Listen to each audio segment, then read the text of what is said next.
सब मैंने पहले से जो अर्जित मैंने संपत्ति थी, जिसको हमारे पुरखों ने मैंने तैयार किया था, उस सबको अब बेच रहे हैं, उसको सबको प्राइवेटाइज कर रहे हैं, निजी क्षेत्र में उसको देने जा रहे हैं।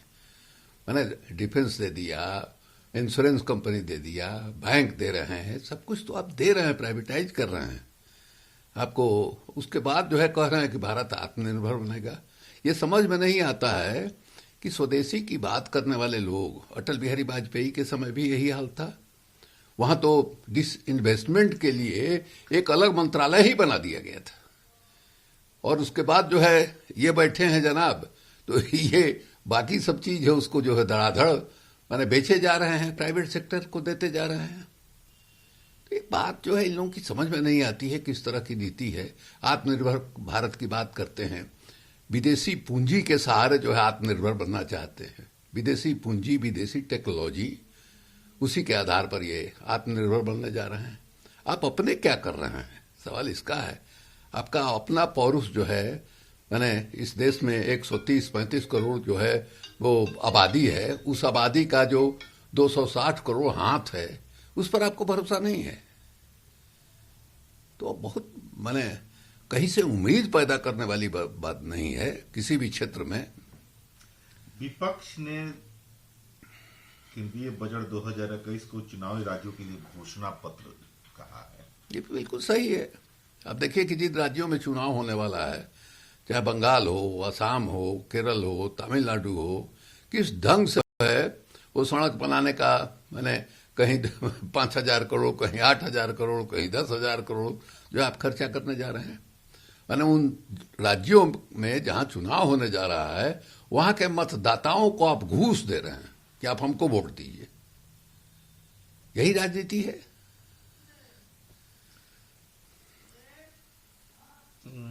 पूर्व केंद्रीय वित्त मंत्री पी चिदम्बरम ने कहा है कि यह जो है बजट जो है 1,501 करोड़ रुपए तक घाटा का बजट है, और उन्होंने कहा है कि पीएम किसान सम्मान के लिए जो 75,000 करोड़ हुआ करता था, अब वो 65,000 करोड़ रुपए हो गया है। वहीं एमएसपी के लिए एक वाक्य में खारिज कर दिया गया है। यह भूखे हाथी को एक मुट्ठी जई प्रदान करने जैसा है। देखिए ना, किसानों को किसान सम्मान योजना के तहत आप साल में 6,000 रुपया देते थे। मैंने 2,000 करके 3 किस्तों में आप 6,000 रुपया देते थे। अब जो जड़ के देखिए, क्योंकि मैंने 5 आदमी का एक परिवार हो तो 3 रुपया रोज के हिसाब से उनको मिलता था। उम्मीद लोग कर रहे थे कि इस बार आप मैंने बढ़ाइएगा उस योजना को। इसलिए बढ़ाइएगा कि देखिए, ये जो कोरोना काल में या उसके पहले से ही जो मंदी का दौर था, हमारे यहाँ सब कुछ बैठ गया था। एक कृषि क्षेत्र था जिसने संभाल करके रखा, वहां ग्रोथ अच्छा हुआ। हालांकि किसानों को फायदा नहीं हुआ, किसानों की उपज में वृद्धि हुई, लेकिन उपज में वृद्धि हुई तो उत्पाद का दाम घट गया। तो वही क्षेत्र था, उसमें उम्मीद था कि किसानों को आप कुछ इंसेंटिव दीजिएगा। 2,000 का जो किस्त आप साल में 6,000 दे रहे हैं, उसमें आप वृद्धि कीजिएगा। तो टोटल जो आवंटन है, उस आवंटन को आपने घटा दिया है। क्या कहा जाएगा। वित्तीय वर्ष 2021-22 के लिए रक्षा बजट बढ़ाकर के 4 लाख करोड़ कर दिया गया है, जिसमें 1.35 लाख करोड़ रुपए का पूंजीगत व्यय शामिल है। अब इसमें तो सब लोग यही दिखा रहे हैं, हमने तो पढ़ा नहीं है उस पूरे बजट पेपर को, कि उसमें कुछ सच्चाई नहीं है डिफेंस के मामले में। अब क्या है हम नहीं जानते। हमने बजट का जो भाषण है उसको भी इतना लंबा चौड़ा है कि हम नहीं पढ़े हैं, और लेकिन हम जो प्रतिक्रिया सुन रहे हैं उसके आधार पर तो यही लग रहा है कि बजट में इन लोगों ने डिफेंस के क्षेत्र में कुछ भी नहीं दिया है। इस बजट में एग्रीकल्चर इंफ्रास्ट्रक्चर सेस जो है 100% लगाया गया है अल्कोहलिक बेवरेज पे, मादक पेयजल पे। ठीक है, उसमें किसी को कोई मैंने इतराज नहीं है कि आप जो है क्यों लगा रहे हैं, लेकिन आप जो मैंने ये क्या कहते हैं, जो डीजल के ऊपर, हाँ, उसको आपने घटाया, मैंने टैक्स असेस लगा के जो कहते हैं कर दिए।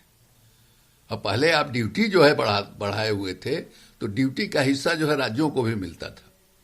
अब ड्यूटी को आपने जितना घटाया उतना शेष जो है लाद दिया, शेष में राज्यों को शेयर भी नहीं मिलता है, यही प्रावधान है। तो ये माने कुछ समझ ही में नहीं आ रहा है कि क्या मतलब है। आप ये देखिए कि आप जो किसानों को दे रहे हैं 6,000 रुपया साल का, डीजल का दाम बढ़ा करके उनकी जेब से निकाल ले रहे हैं।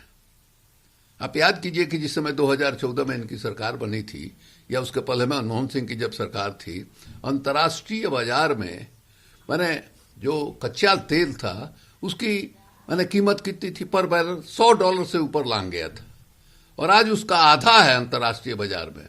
लेकिन उसका लाभ जो है लोगों को नहीं मिल रहा है, और किसानों को नहीं मिल रहा है, जो डीजल से खेती करते हैं, ट्रैक्टर चलाते हैं, या और भी जो माने यंत्र है जिसके सहारे की खेती करते हैं, उनको लाभ नहीं मिल रहा है। तो जो आप एक तरफ दे रहे हैं, दूसरे तरफ जेब में हाथ डाल करके निकाल ले रहे हैं, और उसके बाद अपना पीठ थपथपा रहे हैं।